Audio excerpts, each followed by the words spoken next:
Hello my dear viewers, welcome back to my channel bio G Poonam R K. मैं हूं doctor Poonam Sharma और मैं आपको इस वीडियो में बताने जा रही हूं लैक ओपेरॉन सिस्टम के बारे में। मेरी आपसे रिक्वेस्ट है, वीडियो को प्लीज़ स्किप मत करिएगा, पूरा वीडियो एंड तक ज़रूर देखिएगा। Then by the grace of God आपको ये टॉपिक प्रॉपरली समझ में आएगा ही आएगा। So let's start with the topic lac operon system. Lac operon system exactly है क्या? Lac operon system regulation of gene expression को बताता है। तो उसके लिए आपको यहाँ पर जानना ज़रूरी है regulation of gene expression actually है क्या। उसके लिए आपको दो टर्म्स को समझना ज़रूरी है, gene expression and regulation. Gene expression क्या है? जीन एक्सप्रेशन है कि जीन अपने आप को कैसे एक्सप्रेस कर रहा है। जैसे हमारे एक्सप्रेशंस होते हैं, हम अपने आप को एक्सप्रेस करते हैं, ऐसे जीन भी एक्सप्रेस करता है। तो हम अपने आप को कैसे, जगह हम एग्जाम्पल ले सकते हैं स्टूडेंट्स का या टीचर का। स्टूडेंट्स अपने आप को कैसे एक्सप्रेस करते हैं? स्टूडेंट्स अपने आप को अपना काम करके, यानी कि पढ़ाई करके, एग्जाम्स में अच्छे मार्क्स ला के एक्सप्रेस करते हैं। और टीचर कैसे एक्सप्रेस करते हैं अपने आप को? पढ़ा के। तो स्टूडेंट्स पढ़ के और टीचर पढ़ा के अपने आप को एक्सप्रेस करते हैं। उसी तरीके से जीन कैसे एक्सप्रेस करते हैं? अपना काम करके। और जीन का काम है क्या? जीन या डीएनए, की आपको पता ही है कि डीएनए पर ही जीन्स प्रेजेंट होते हैं, या सेगमेंट ऑफ डीएनए भी जीन्स हम कह सकते हैं। तो जीन्स या डीएनए क्या काम करते हैं? वो कहीं पर भी जहाँ प्रेजेंट होते हैं, न्यूक्लियस में या न्यूक्लियस से बाहर साइटोप्लाज्म में, वहाँ पर वो मैसेंजर आरएनए, और मैसेंजर आरएनए से फिर प्रोटीन बनाते हैं, कोई भी प्रोडक्ट बनाते हैं। वो प्रोटीनेशियस प्रोडक्ट हो सकता है, एंजाइमेटिक या हार्मोनल। जीन्स का काम क्या है? यहाँ से हमें समझ में आया कि जीन्स का या डीएनए का अल्टीमेट काम क्या है? मैसेंजर आरएनए के थ्रू प्रोडक्ट को बनाना। This is gene expression. Gene expression तो ये होगा कि जीन काम क्या करते हैं, यानी वो अपने आप को एक्सप्रेस कैसे करते हैं। तो जीन का काम ही जीन का एक्सप्रेशन है। अब उसका रेगुलेशन कैसे होता है? रेगुलेशन आपने वर्ड सुना ही होगा। तो रेगुलेशन का मतलब है मैनेजमेंट, यानी जीन जो भी अपना काम करते हैं या जीन जो भी अपने आप को एक्सप्रेस करते हैं, उस चीज़ का रेगुलेशन कैसे होता है, उस चीज़ का मैनेजमेंट कैसे होता है। मतलब जीन कब काम करेंगे उस प्रोडक्ट को बनाने के लिए, जीन कहाँ पर किस लोकेशन पे काम करेंगे उस प्रोडक्ट को बनाने के लिए, जीन को कम काम करना है या ज़्यादा काम करना है उस प्रोडक्ट को बनाने के लिए। इसे हम कहते हैं मैनेजमेंट या regulation of this gene expression. कैसे एनवायरनमेंट में जीन काम करेंगे, ये सारी चीज़ें आती हैं रेगुलेशन ऑफ जीन एक्सप्रेशन में। यानी जीन एक्सप्रेशन के लिए लोकेशन बहुत इम्पॉर्टेंट है, आसपास का एनवायरनमेंट बहुत ज़्यादा इम्पॉर्टेंट है, क्योंकि ये एनवायरनमेंट के ऊपर डिपेंड करता है कि जीन काम अपना कैसे करेगा, यानी कि जीन अपने आप को एक्सप्रेस कैसे करेगा। जीन रेगुलेशन को हम, जीन एक्सप्रेशन के रेगुलेशन को हम कैसे समझ सकते हैं?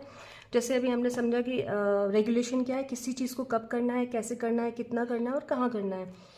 इसको हम सबसे पहले ह्यूमन बॉडी से समझेंगे। हम ह्यूमन बॉडी जो हमारे यहाँ पे, मैंने डाइजेस्टिव सिस्टम का एग्जांपल ले लिया है, अदरवाइज पूरी की पूरी बॉडी किससे बनी हुई होती है? सेल से बनी हुई होती है।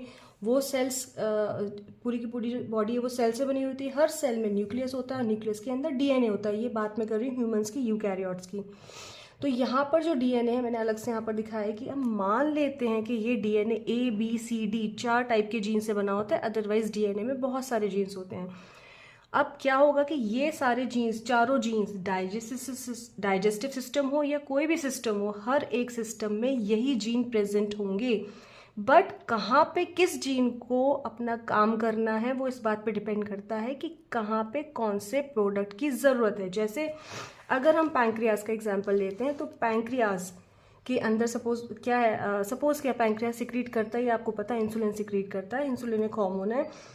पैंक्रियाज जो इंसुलिन सिक्रीट करता है, उस इंसुलिन को बनाने वाला जीन हम मान लेते हैं कि वो ए है। ए जीन से ही पैंक्रियाज के अंदर हार्मोनल प्रोडक्ट यानी इंसुलिन बनता है। तो पैंक्रियाज के अंदर ही ए जीन एक्टिव होगा। प्रेजेंट ये माउथ में भी होगा, स्टमक में भी होगा, लिवर में भी होगा, इंटेस्टाइन में भी होगा, कहीं पे भी होगा पूरी बॉडी में। लेकिन ये एक्टिव कहाँ पर होगा? पैंक्रियाज में। क्यों? क्योंकि पैंक्रियाज में ही इसको क्या बनाना है? इंसुलिन। दैट मीन्स कि लोकेशन पर डिपेंड करता है कि कौन सा जीन एक्टिव होगा। और कौन सा जीन एक्टिव नहीं होगा। हर पूरी बॉडी में हर जगह सेम जीन्स प्रेजेंट है, बट उनका एक्टिवेशन डिपेंड करता है कि वो किस एनवायरनमेंट में है, बॉडी के किस पार्ट में है, क्योंकि उसी पार्ट में वहाँ पर उस जीन के प्रोडक्ट की ज़रूरत है। So this is called regulation of gene expression. ये मैंने इंसुलिन से समझाया, वैसे भी आप समझ सकते हैं। आँखों से टीयर सिक्रीट होते हैं, माउथ से सलाइवा सिक्रीट होता है, स्टमक से एसियल सिक्रीट होता है। तो ये फिक्स्ड है ना कि कहाँ से क्या सिक्रीट होगा। क्यों? क्योंकि उन सभी प्रोडक्ट सलाइवा, HCl या फिर टीयर्स, इन सब को बनाने वाले जो जीन्स हैं वो वहीं एक्टिव होंगे जहाँ से जो चीज़ सिक्रीट होनी है। सपोज स्टमक में जो HCl है उसको बनाने वाला जीन सिर्फ स्टमक में एक्टिवेट होगा, ना कि माउथ में, जबकि माउथ में भी वो प्रेजेंट है। So this is called regulation of gene expression. Gene अपने आप को एक्सप्रेस करते हैं। ये बात किस पे डिपेंड करती है? एक्सटर्नल एनवायरनमेंट में, जिस एनवायरनमेंट में वो होता है वहाँ पर, और कितना एक्सप्रेस करना है वो भी उस बात पे डिपेंड करता है। So this was about regulation of gene expression. अब रेगुलेशन ऑफ जीन एक्सप्रेशन को जैकब एंड मोनेट ने समझाने के लिए कॉन्सेप्ट दिया था लैक ओपेरॉन कॉन्सेप्ट। अब lac operon concept means lac आया है लैक्टोज से, and operon is what? Operon is group of gene. यहाँ पर एनसीईआरटी में आपके लिए जो लाइकोपेरॉन सिस्टम है वो प्रोकैरियोट्स में समझाया गया है, प्रोकैरियोट्स में भी ई कोलाई में। सो मैंने उसी का एग्जांपल लिया है। ई कोलाई के अंदर, ई कोलाई एक प्रोकैरियोटिक सेल है, तो इसके अंदर जो डीएनए होगा वो डीएनए बिल्कुल भी न्यूक्लियस के अंदर नहीं होगा, बल्कि साइटोप्लाज्म के अंदर होगा, क्योंकि ई कोलाई एक प्रोकैरियोटिक सेल होने की वजह से इसमें न्यूक्लियस होता ही नहीं है, बट डीएनए ज़रूर होता है। तो डीएनए फ्रीली ई कोलाई में, ई कोलाई के साइटोप्लाज्म में प्रेजेंट होता है फोल्डेड फॉर्म में, जैसे मैंने यहाँ पर दिखाया हुआ है।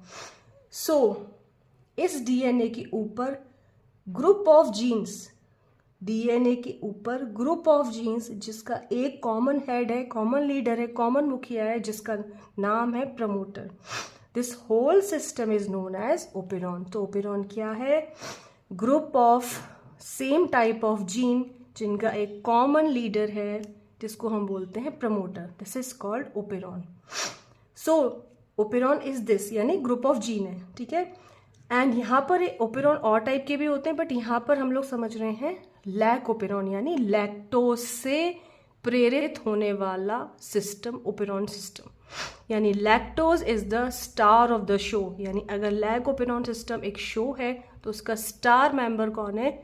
लैक्टोज, क्योंकि इसी पर डिपेंड करेगा सारा का सारा लैक ओपेरॉन का ऑपरेशन। सो इसके लिए आपको लैक ओपेरॉन सिस्टम का क्या कॉम्पोजिशन है वो भी समझना ज़रूरी है, लैक ओपेरॉन का फंक्शन क्या है, एंड थोड़ा बहुत ई कोलाई के बारे में भी। सो अब मैंने ई कोलाई में आपको बताया कि ओपेरॉन ऐसे होता है। इसी को हम खोलकर अगर इस तरीके से फैला देंगे तो ये बन जाता है पूरा लैक ओपेरॉन सिस्टम। आप कंपेयर कर सकते हैं this with this whole. This whole is lac operon. मैंने खोलकर दिखा दिया। एक्चुअली है क्या? ये डीएनए में प्रेजेंट जीन्स ही हैं। ओके, सो ई कोलाई के अंदर ही पूरा पूरा सिस्टम प्रेजेंट है, जिसके कॉम्पोजिशन में आता है सारे के सारे जीन्स, और उनके वो डिफरेंट टाइप के हो सकते हैं। Different type in the sense कि उनको नाम डिफरेंट दिए गए हैं। जैसे ये प्रमोटर है क्योंकि इसका फंक्शन डिफरेंट है, इनहिबिटरी जीन क्योंकि इसका फंक्शन कुछ और है, ऑपरेटर जीन इसका फंक्शन कुछ और है, एंड ZYA जीन ये स्ट्रक्चरल जीन है, इनका फंक्शन कुछ और है। अब वो फंक्शन क्या है? जैसे नॉर्मल ट्रांसक्रिप्शन में आप पढ़ते हैं कि ट्रांसक्रिप्शन के लिए प्रमोटर जो हेड है उसके पास आके RNA पॉलीमरेज जुड़ता है। इनहिबिटरी जीन एक ऐसा प्रोडक्ट बनाता है जो इस सिस्टम को इनहिबिट करेगा, प्रोसेस नहीं होने देगा। ऑपरेटर एक ऐसा पॉइंट, एक ऐसा जीन है जहाँ से रिप्रेसर जुड़ता है, एंड ZYA स्ट्रक्चरल जीन है। एक्चुअली ये ही वही जीन्स हैं, ये वही जीन्स हैं जो क्या करेंगे? अपने आप को एक्सप्रेस करेंगे प्रोडक्ट बना के। ओके, इनके द्वारा जो प्रोडक्ट होते हैं वो अलग अलग प्रोडक्ट्स बनते हैं।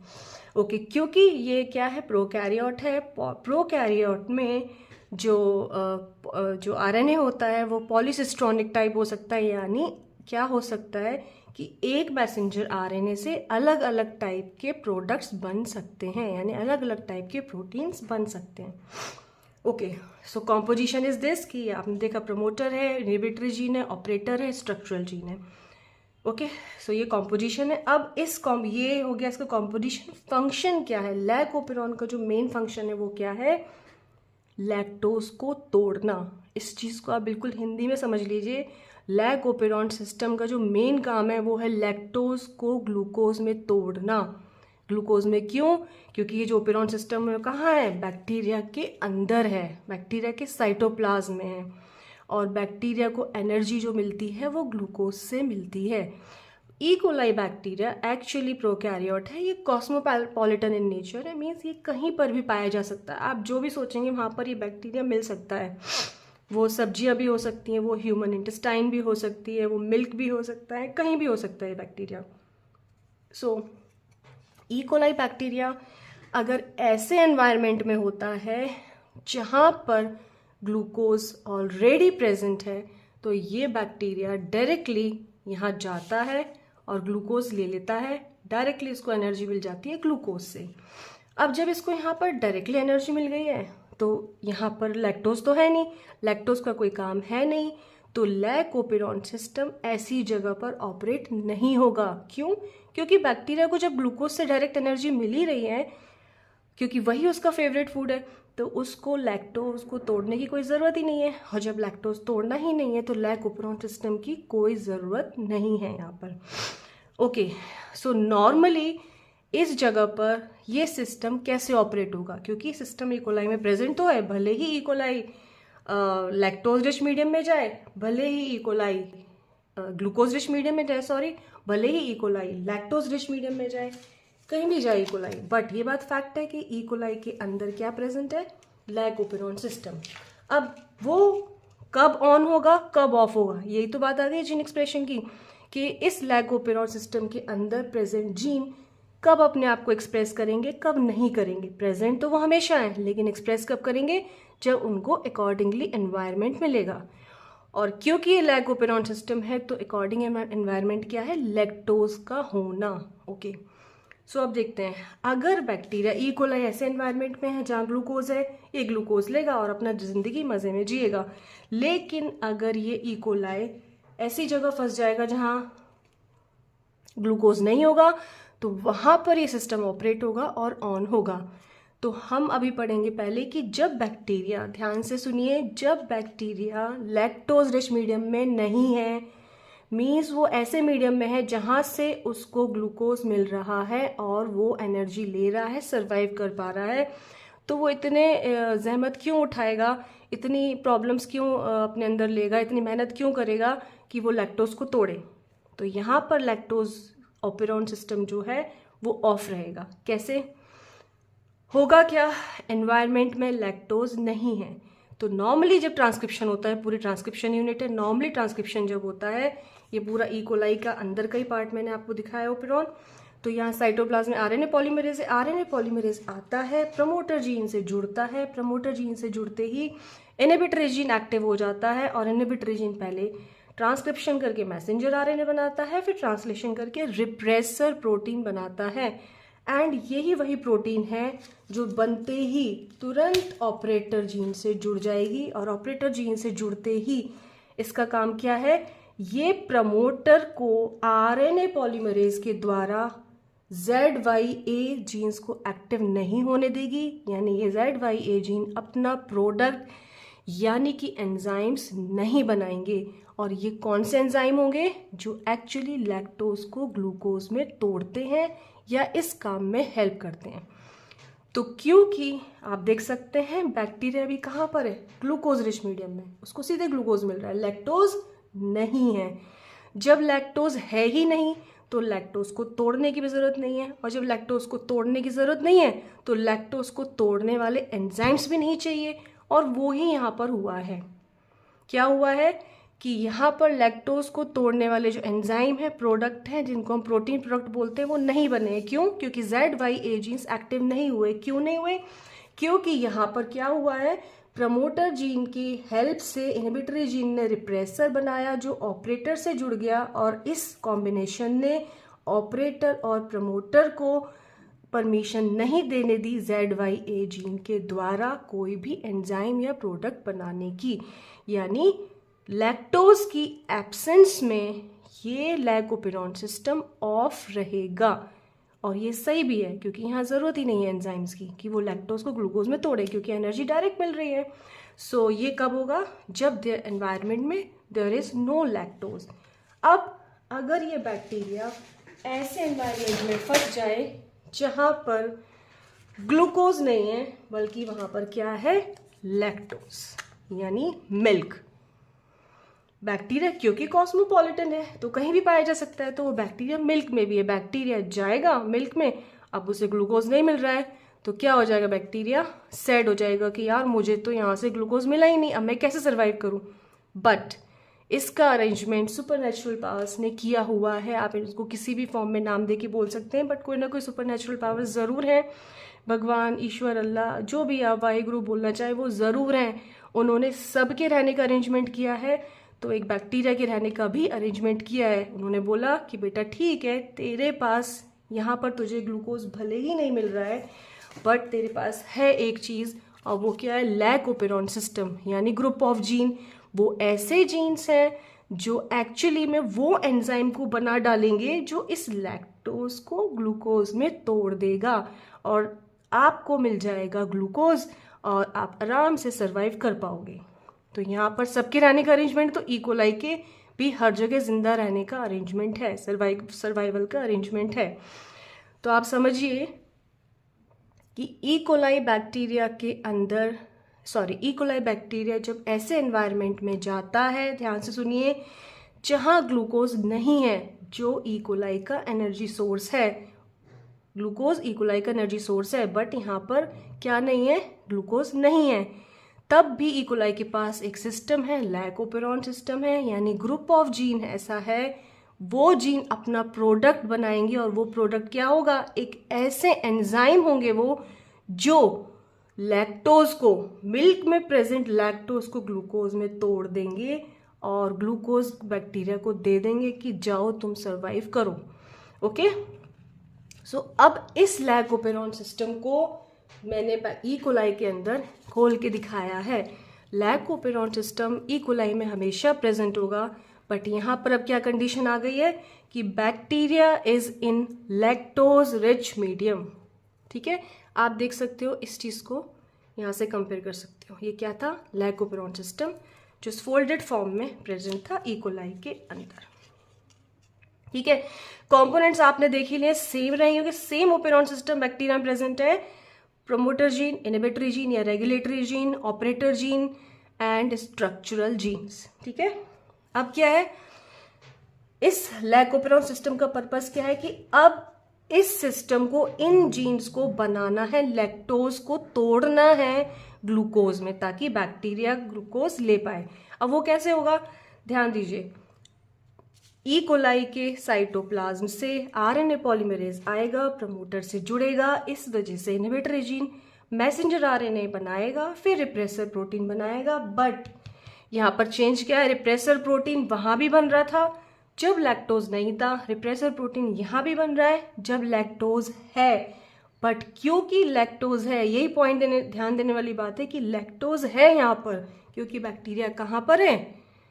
लैक्टोज रिच मीडियम यानी मिल्क में। तो ये लैक्टोज तुरंत आएगा और रिप्रेसर प्रोटीन से जुड़ जाएगा, बोलेगा तूने अपनी बहुत मनमानी कर ली मेरी एब्सेंस में, अब मैं आ गया हूँ और मैं तुझे ऑपरेटर से जुड़ने नहीं दूंगा।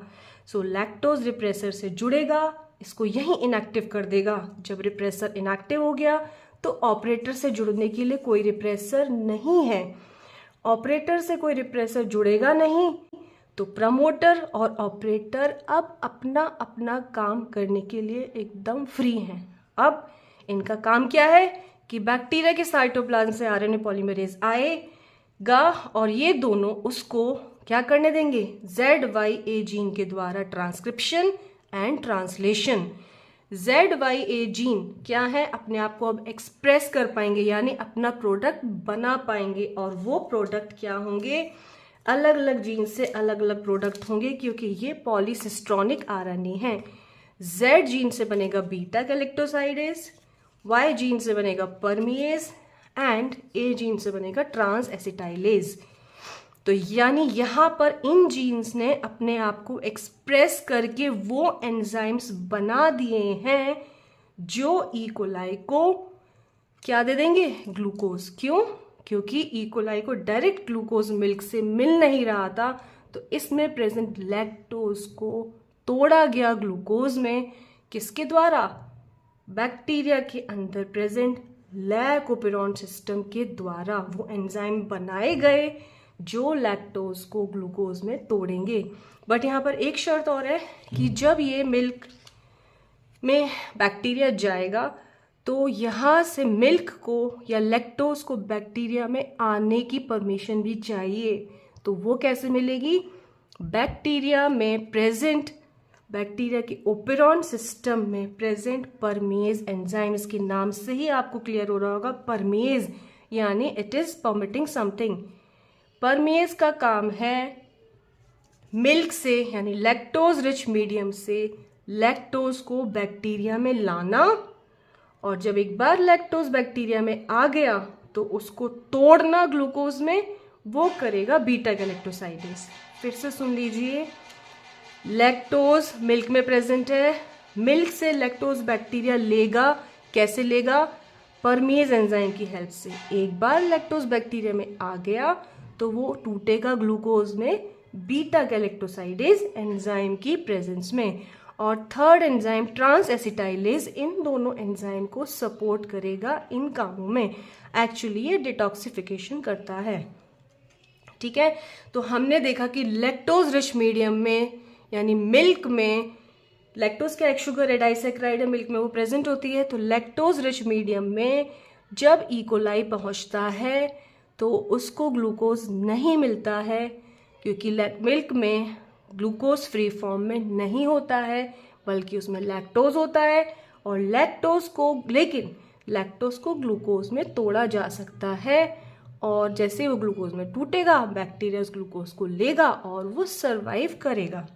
ठीक है, तो 2-3 लाइनों में मैं जल्दी से ब्रीफिंग करूंगी कि लैकोपेरॉन सिस्टम कब ऑन होता है। नाम से ही पता चला, लैक्टोज यहाँ पर इंड्यूसर है, यही सिस्टम को इंड्यूस कर रहा है। जब बैक्टीरिया ऐसे एनवायरनमेंट में होगा जहां पर उसको ग्लूकोज डायरेक्टली मिल रहा है तो लैकोपेरॉन सिस्टम की कोई ज़रूरत ही नहीं है, क्योंकि लैकोपेरॉन सिस्टम का क्या काम है? लैक्टोज को ग्लूकोज में तोड़ना और बैक्टीरिया को एनर्जी लेने देना। तो वहां पर लैकोपेरॉन सिस्टम, जैसे सब्जियां हैं, ह्यूमन इंटेस्टाइन, ऑफ रहेगा। लेकिन जब बैक्टीरिया ऐसे मीडियम में होगा जहां पर लैक्टोज प्रेजेंट है तो क्या होगा? लैक्टोज को ग्लूकोज में तोड़ने के लिए, लैक्टोज को ई कोलाई में आने के लिए चाहिए क्या? एंजाइम्स। और वो एंजाइम्स कौन बनाता है? ई कोलाई के अंदर प्रेजेंट ओपेरॉन सिस्टम। ये तीनों एंजाइम की हेल्प से बैक्टीरिया का लैक्टोज ग्लूकोज में, मिल्क का लैक्टोज ग्लूकोज में टूटेगा, बैक्टीरिया ग्लूकोज एनर्जी लेगा। अब यहाँ पर एक ट्विस्ट और है कि जब ये सिस्टम ऑपरेट नहीं हुआ तब परमेज एंजाइम तो बना नहीं। तो जब परमेज एंजाइम बना नहीं तो फिर किस चीज ने मिल्क से ई कोलाई बैक्टीरिया के अंदर लैक्टोज को आने दिया? ऐसा इसलिए हुआ है कि ये सिस्टम भले ही ई कोलाई में लैक्टोज की एब्सेंस में ऑफ रहता है, बट फिर भी ये सिस्टम थोड़ा काम अपना करता रहता है, ये ऑपरेट रहता है। यानी थोड़े अमाउंट में beta galactosidase, permease and transacetylase enzyme हमेशा बनते रहते हैं, ताकि जैसे बैक्टीरिया अंदर जाए लैक्टोज बैक्टीरिया के अंदर चला जाए। क्योंकि परमेज बन रहा है, लगातार बैक्टीरिया के ओपेरॉन सिस्टम से परमेज बन रहा है, बट बहुत थोड़े अमाउंट में, और वो परमेज मिल्क के लैक्टोज को बैक्टीरिया में आने देता है। ठीक है, तो ये सिस्टम कभी भी कंप्लीटली ऑफ नहीं होता है, क्योंकि अगर ये सिस्टम कंप्लीटली ऑफ हो गया तो ई कोलाई मिल्क में जाएगा, लैक्टोज रिच मीडियम में जाएगा तो सही, लेकिन ये लैक्टोज मिल्क से ई कोलाई में नहीं आ पाएगा, क्योंकि वहां परमेज नहीं होगा। ठीक है, परमेज क्यों नहीं होगा? क्योंकि ये सिस्टम ऑफ पड़ा हुआ है कंप्लीटली। तो इसीलिए ये सिस्टम थोड़ा एक्टिव हमेशा रहता है, all the time. So this was about the lac operon system. अगर आपको इस वीडियो में कोई चीज़ है, कोई ऐसा क्वेश्चन है जो आप पूछना चाहते हैं, क्वेरीज हैं, तो आप मेरे से ये क्वेश्चंस अपने कमेंट बॉक्स में डाल के पूछ सकते हैं। आपका ये वीडियो में जो टॉपिक है लेकोप्रोन सिस्टम, ये आपको अगर समझ आया है, आपको अच्छा लगा है, then please do like, subscribe my channel and share it please. Thank you so much. Bye bye. Radhe Radhe.